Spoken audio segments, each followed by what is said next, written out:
ለመላው የእስልምና እምነት ተከታዮች እንኳን ለ1446ኛው የኢድ አልፈጥር በዓል እንኳን አደረሳችሁ ማለት ፈልጋለሁ። በዓሉን አያይዤ ኢትዮጵያ ካፒታል ማርኬት መጀመሩን ተከትሎ እንዴት ከወለድ ነፃ የሚጠቀሙ የህብረተሰብ ክፍሎች እዚህ ውስጥ መካተት ይችላሉ የሚለውን መግለጽ ፈልጋለሁ ማለት ነው።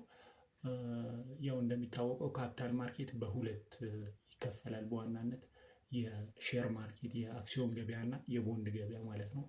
የአክሲዮን ገበያ ላይ ያው አክሲዮን መግዛትና መሸጥ ነው። እዚህ ውስጥ የትርፍ ጉዳይ ስለሆነ ብዙም ከሸሪያ ጋር የሚጋጭ ነገር የለውም።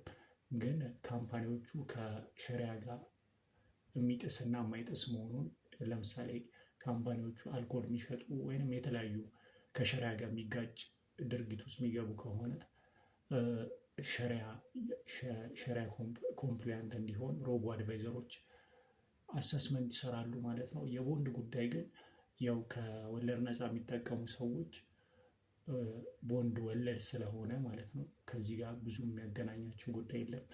ይህንን ለማስቀረት በዓለም አቀፍ የሱኩክ ቦንድ አንዳንድ ሀገሮች ላይ ተጀምሯል። ሱኩክ ቦንድ ምንድን ነው የሚያደርገው? ወለዱን ያስቀርና የባለድርሻነት ይወስዳል ማለት ነው።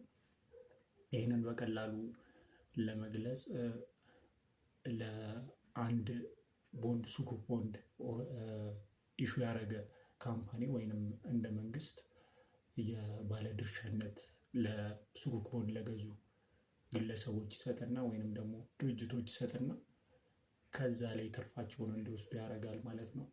የካፒታል ማርኬት እና የተለያዩ ጉዳዮች ማግኘት ከፈለጋችሁ ፎሎ አድርጉኝ።